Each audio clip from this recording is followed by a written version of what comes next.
¿Sigues pensando que en 2026 ahorrar y gastar menos es ser responsable? Entonces probablemente no te has dado cuenta de que, mientras tu dinero está quieto en el banco, está perdiendo valor todos los días. En México, administrar la escasez ya no es prudencia, es la forma más silenciosa de empobrecerte creyendo que vas por buen camino. Hay un código de riqueza que el sistema no te explica y 9 palancas que casi nadie activa, y la mayoría llegará a diciembre preguntándose en qué momento se les fue el dinero. La pregunta es simple y peligrosa: si los bancos realmente quisieran que optimizaras tu dinero, ¿no crees que ya te lo habrían enseñado? Mi nombre es Mateo y paso demasiado tiempo analizando cómo funciona realmente el dinero en México y por qué algunas personas logran hacer crecer su patrimonio mientras la mayoría se queda administrando su escasez. Si quieres entender qué está cambiando en 2026 y por qué ahorrar ya no es suficiente, hoy voy a mostrarte el Código de Riqueza 2026, 9 palancas financieras que marcan la diferencia entre estancarte o expandirte. Suscríbete y deja tu like si este video te ayuda a ver el dinero de una forma completamente distinta. Antes de hablar de palancas, hay que destruir una idea que te ha costado más dinero del que imaginas. Te hicieron creer que tu problema es que no ganas lo suficiente, cuando en realidad el verdadero enemigo es tu dinero quieto y la tranquilidad falsa de verlo estacionado en el banco. Tener saldo no es lo mismo que tener seguridad. En 2026, el efectivo ocioso no es prudente, es un activo defectuoso que pierde poder de compra mientras tú sigues con la sensación de estar haciendo lo correcto. Los bancos no ganan cuando tú te mueves, ganan cuando te quedas inmóvil. Usan tu dinero al 0%, lo prestan, lo invierten y lo hacen trabajar todos los días, mientras a ti te venden la idea de que lo importante es que estés seguro. Y ahí está la trampa. No te falta ingreso, te sobra pasividad. Cada mes que dejas tu dinero sin estrategia, estás pagando un impuesto invisible llamado inflación, y nadie te lo devuelve. Este es el punto incómodo donde muchos se detienen, porque aceptar esto implica reconocer que el problema nunca fue el sistema completo, sino tu forma de jugar dentro de él. Y justo por eso ahora sí tiene sentido hablar de las palancas, porque una vez que entiendes que ahorrar no basta, la única opción lógica es aprender a usar el sistema a tu favor. Vamos a empezar por donde realmente se crea la ventaja, no por ideas sofisticadas ni inversiones exóticas, sino por la parte que casi nadie quiere mirar porque no se siente sexy: las fugas invisibles de dinero y el uso inteligente del sistema bancario a tu favor. Aquí es donde la mayoría pierde sin darse cuenta, porque creen que su problema es que no ganan lo suficiente, cuando en realidad están dejando escapar recursos todos los meses sin ningún tipo de control estratégico. La primera palanca es una auditoría despiadada de tus gastos vampiro. No hablo de revisar tu estado de cuenta por encima ni de hacer un presupuesto bonito que abandonas en 2 semanas. Hablo de sentarte con tus movimientos reales y hacer una pregunta brutalmente simple a cada cargo recurrente: ¿esto está aportando valor real hoy o solo existe por inercia? Suscripciones que contrataste hace años, servicios digitales que algún día ibas a usar, plataformas que se cobran solas porque no te molestaste en cancelarlas. El sistema ama estos cargos pequeños porque no duelen, pero juntos forman una hemorragia constante. Y no solo son suscripciones. Son seguros que se renuevan automáticamente con incrementos silenciosos, servicios de Internet que suben de precio cada año sin mejorar nada, planes que aceptaste porque era más cómodo no llamar. Aquí la regla es simple y no admite negociación emocional: si no lo has usado de forma clara en los últimos 3 meses, se cancela. Y si es un servicio fijo esencial, no se acepta el aumento automático. O renegocias o te vas con la competencia. La lealtad financiera sin recompensa es una de las trampas más caras que existen. Cuando ejecutas esta auditoría con mentalidad fría, pasa algo interesante. Aparece dinero que jurabas que no existía. No es ingreso nuevo, es ingreso recuperado. Es el superávit que siempre decías que no encontrabas, pero que estaba enterrado en cargos pequeños y decisiones postergadas. Y este paso no es opcional, porque ninguna estrategia avanzada funciona si tu base sigue drenando recursos todos los meses. La segunda palanca es una de las más ignoradas, y al mismo tiempo, una de las más poderosas: el uso estratégico del crédito a tu favor, no como deuda, sino como herramienta de liquidez. Aquí entra el concepto del jineteo crediticio, que básicamente consiste en entender que el banco te presta dinero gratis durante un periodo de tiempo y casi nadie lo aprovecha correctamente. Las tarjetas de crédito no son el problema es usarlas sin estrategia. Cuando entiendes que tienes hasta 50 días de financiamiento sin intereses, te das cuenta de que cada peso que gastas con tarjeta puede seguir trabajando para ti mientras el banco espera su pago. El error típico es pagar inmediatamente, peor aún, usar la tarjeta como extensión de un ingreso insuficiente. El enfoque correcto es distinto. Usas la tarjeta para tus gastos normales, mantienes tu propio dinero líquido el mayor tiempo posible y colocas esa liquidez en instrumentos que generen rendimiento diario. Mientras el banco te financia sin cobrarte intereses, tu dinero está produciendo algo, aunque sea poco. Y aquí está el punto clave, no se trata de hacerte rico con esto, se trata de dejar de regalarle al banco una ventaja que es tuya. Es dinero trabajando con dinero del banco. El requisito es disciplina absoluta, pagar el total siempre. Si no puedes hacerlo, no estás listo para esta palanca. Pero cuando se ejecuta bien, cambia por completo tu relación con el crédito. Deja de ser un enemigo y se convierte en una palanca operativa. La tercera palanca parece simple, pero es psicológicamente devastadora para quien nunca la ha aplicado, la reclasificación del ahorro y la inversión como una factura obligatoria. La mayoría de las personas ahorra lo que sobra y, curiosamente, nunca sobra nada. El sistema correcto invierte la lógica. Tus aportaciones a inversión y ahorro no son un premio si te portaste bien ese mes, son una obligación tan real como la renta o la luz. Se programan, se ejecutan y punto. No se discuten. Cuando tratas tu futuro financiero como una factura más, sucede algo incómodo pero poderoso. El dinero empieza a alcanzar, porque el gasto se adapta a lo que queda, no al revés. Este cambio revela otra verdad que incomoda a muchos. El problema no era la falta de ingresos, era la falta de prioridad. Al mover el ahorro al inicio del flujo, obligas a tu estilo de vida a ajustarse a una realidad más eficiente. No es restricción, es diseño. Es dejar de confiar en la fuerza de voluntad y empezar a usar estructura. Y cuando estas tres palancas trabajan juntas, ocurre algo que la mayoría nunca experimenta: control real. Dejas de sentir que el dinero se te va sin explicación y empiezas a entender exactamente dónde está, qué hace y por qué. A partir de aquí, el juego ya no se trata de sobrevivir el mes, sino de optimizar cada peso que pasa por tus manos.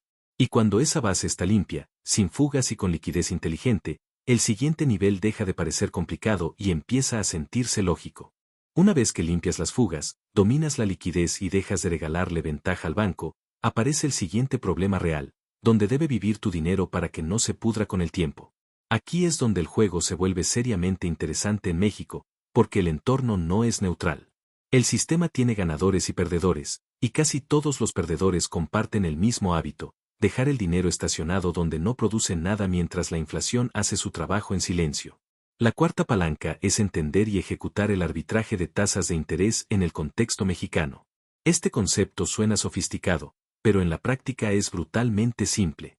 Si tu dinero está en un lugar donde te pagan cero o casi cero, y existe otro lugar con riesgo bajo donde te pagan más que la inflación, no moverlo es una decisión activa, aunque se sienta pasiva.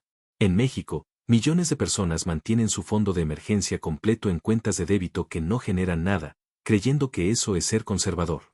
La realidad es que están aceptando una pérdida garantizada de poder adquisitivo cada año. El arbitraje consiste en mover ese dinero de donde no te pagan a donde sí lo hacen, sin sacrificar liquidez.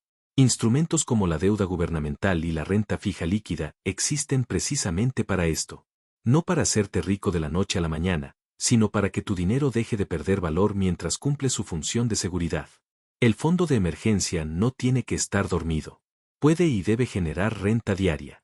Cuando entiendes esto, ocurre un cambio mental importante: dejas de ver la seguridad como inmovilidad y empiezas a verla como eficiencia. Aquí aparece un patrón interesante. Las personas que avanzan financieramente no necesariamente toman más riesgo, toman mejores decisiones con el riesgo que ya están asumiendo sin saberlo.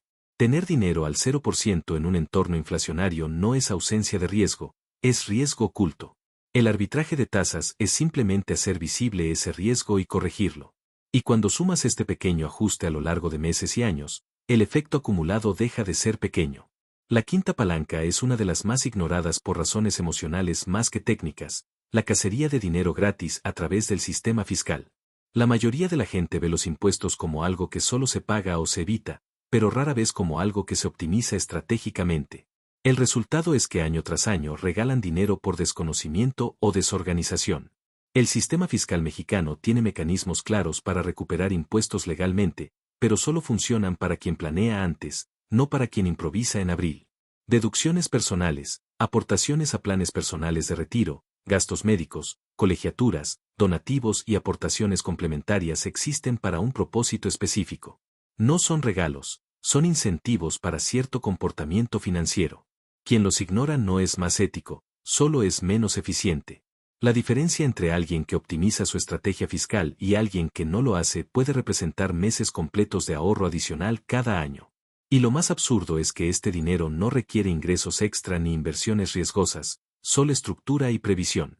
Cuando comienzas a pensar en impuestos como una variable estratégica, no como una fatalidad, tu planificación anual cambia. Ya no tomas decisiones financieras aisladas, empiezas a ver el año completo como un sistema. Sabes cuánto ganas, cuánto puedes deducir, cuánto puedes recuperar y cómo reinvertir ese dinero a favor de tu patrimonio. Esto no es evasión ni trucos grises, es simplemente entender las reglas mejor que la mayoría. La sexta palanca conecta todo lo anterior y pone límites claros al caos financiero, la optimización entre activos y efectivo.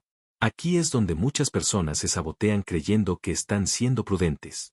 Mantener demasiado efectivo no te hace más seguro, te hace menos eficiente.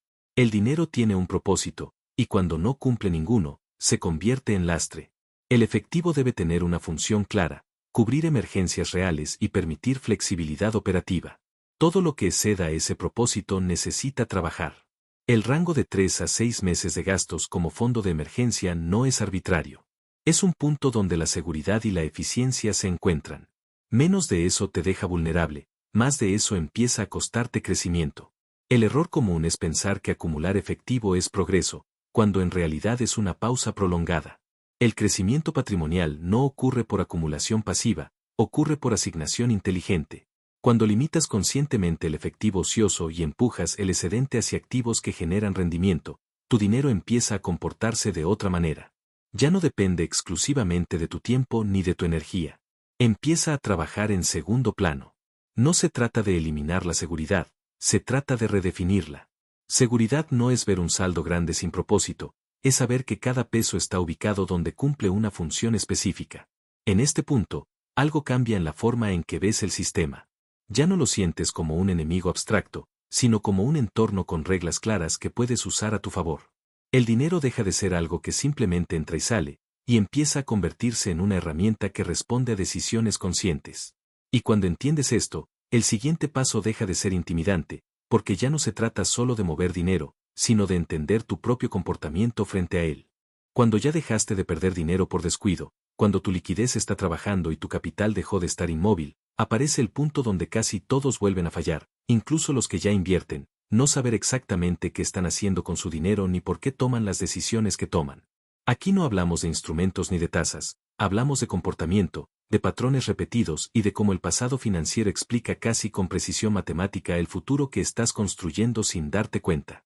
La séptima palanca es lo que llamo la autopsia financiera, o el Money Rap. Así como las plataformas te muestran un resumen brutal de lo que escuchaste o viste durante el año, tus finanzas también cuentan una historia, aunque prefieras no verla. Ingresos netos contra gastos totales reales, sin categorías maquilladas ni excusas. El objetivo no es sentir culpa, es detectar patrones. Meses donde gastas más sin razón aparente, picos de gasto emocional, momentos del año donde siempre pierdes control. La mayoría de las personas cree que su problema es la falta de disciplina, cuando en realidad es la falta de visibilidad. No puedes corregir lo que no miras de frente. Cuando haces esta autopsia con honestidad, algo incómodo ocurre, descubres que muchas decisiones no fueron racionales, fueron reacciones. Gastos para compensar estrés, compras para celebrar algo que no necesitaba celebración, decisiones impulsivas que se repiten año tras año en las mismas fechas. Este análisis no es para castigarte, es para romper ciclos. El dinero deja pistas claras, y cuando aprendes a leerlas, el control deja de sentirse abstracto. La octava palanca ataca uno de los mayores autoengaños modernos, justificar lujos sin medir su impacto real. Aquí entra la regla del costo por uso, que parece simple, pero elimina de golpe una cantidad absurda de malas decisiones. Antes de cualquier compra grande, divides el precio entre el número real de veces que la vas a usar en un año. No las veces que imaginas, las veces que objetivamente sucederán. Si ese costo por uso supera lo que ganas por hora, la compra no es un lujo, es una fuga disfrazada de recompensa. Este filtro cambia completamente la forma en que ves el consumo. No elimina el disfrute, elimina la mentira. Hay cosas caras que valen cada peso porque su costo por uso es bajo y su impacto en tu vida es alto. Y hay cosas aparentemente normales que son financieramente absurdas cuando haces la cuenta. La mayoría de la gente nunca hace este cálculo, por eso vive rodeada de objetos que prometían felicidad y entregaron indiferencia, pero siguen drenando recursos. Aplicar esta regla no te vuelve tacaño, te vuelve preciso. Empiezas a gastar con intención en lugar de hacerlo por inercia social. Dejas de compararte con lo que otros compran y empiezas a evaluar qué tiene sentido dentro de tu sistema personal. Y cuando el gasto deja de ser impulsivo, el ahorro y la inversión dejan de sentirse forzados. La novena palanca une todo el sistema y explica por qué tanta gente, incluso con buenos ingresos, nunca llega a donde quiere, la falta de ingeniería inversa en sus metas. La mayoría de las personas desea cosas vagas. Quieren ahorrar más, invertir mejor, vivir tranquilos. Pero el dinero no responde a deseos, responde a asignaciones concretas. La ingeniería inversa consiste en decidir, antes de que el dinero llegue, exactamente a dónde va cada peso. No al final del mes, no cuando veas que sobró, sino desde el inicio. Cuando asignas propósito antes del ingreso, el comportamiento cambia solo. Las metas dejan de ser ideas aspiracionales y se convierten en cuotas mensuales inevitables. Ya no decides si ahorras o inviertes, eso ya está decidido. Lo único que queda por decidir es cómo ajustas tu estilo de vida alrededor de esa realidad. Este enfoque elimina la fricción mental constante y reduce el agotamiento financiero, porque no estás tomando decisiones nuevas todo el tiempo, estás ejecutando un plan ya definido. Aquí ocurre algo interesante que casi nadie anticipa. Cuando combinas autopsia financiera, costo por uso e ingeniería inversa, el dinero deja de sentirse caótico. Empiezas a reconocer patrones antes de que se repitan, filtras decisiones antes de que se conviertan en errores y construyes un futuro que ya está presupuestado incluso antes de existir. No es control rígido, es claridad operativa. En este punto, ya no estás reaccionando al sistema, estás diseñando dentro de él. Cada peso tiene historia, función y destino. Y cuando eso sucede, la ansiedad financiera se reduce no porque tengas cantidades absurdas de dinero, sino porque sabes exactamente qué está pasando con él. La diferencia entre alguien que avanza y alguien que se estanca rara vez es inteligencia o suerte, casi siempre es estructura. Y ahora, por primera vez, esa estructura deja de ser teórica y empieza a ser visible en tus propios números. Aquí es donde todo deja de ser opinión y pasa a ser un asunto incómodamente matemático. Dos personas pueden vivir en la misma ciudad, ganar exactamente lo mismo durante décadas y terminar en lugares financieros radicalmente distintos. No porque una fuera más lista o tuviera más suerte, sino porque una entendió cómo convertir cada peso en una oportunidad de crecimiento y la otra trató su ingreso como un simple permiso para gastar. El dinero no premia el esfuerzo, premia la estructura. Cuando aplicas cosas como el arbitraje de tasas o el uso inteligente del crédito, el impacto parece pequeño al inicio, casi irrelevante. Pero las matemáticas no funcionan por sensaciones, funcionan por acumulación. Un dinero que genera aunque sea un poco más cada año, empieza a acelerar sin que tú hagas más esfuerzo. El primer tramo siempre es el más pesado porque todo depende de ti. Pero después, una parte del trabajo la empieza a hacer tu propio capital. No es magia ni acceso a secretos ocultos, es simplemente permitir que los números jueguen a tu favor en lugar de en tu contra. El error más común es subestimar los pequeños porcentajes. Un 5, un 8 o un 10% no suenan a gran cosa cuando trabajas con poco capital, pero con el tiempo se convierten en la diferencia entre avanzar y quedarte estancado. Mientras algunos siguen ahorrando sin rendimiento y perdiendo contra la inflación, otros usan exactamente los mismos ingresos para construir una base que empieza a producir resultados visibles. La brecha no se crea de golpe, se abre silenciosamente año tras año. Cuando pones todo sobre la mesa, la conclusión es incómoda pero clara. No aplicar estas reglas no es conservador, es matemáticamente absurdo. No necesitas ganar más para empezar a jugar este juego, necesitas dejar de ignorar cómo funcionan realmente los números. Y cuando aceptas eso, el dinero deja de ser un misterio emocional y se convierte en un sistema predecible que responde a decisiones consistentes. Aquí es donde la mayoría falla, no por falta de información, sino por confiar demasiado en la fuerza de voluntad. La voluntad se agota, el sistema no. Cuando dependes de recordarte cada mes que debes ahorrar, invertir o no gastar, estás peleando contra tu propia biología. El enfoque correcto es diseñar un entorno donde hacer lo correcto sea lo fácil y equivocarte requiere esfuerzo consciente. Por eso la riqueza real casi nunca es producto de disciplina heroica, sino de automatización inteligente.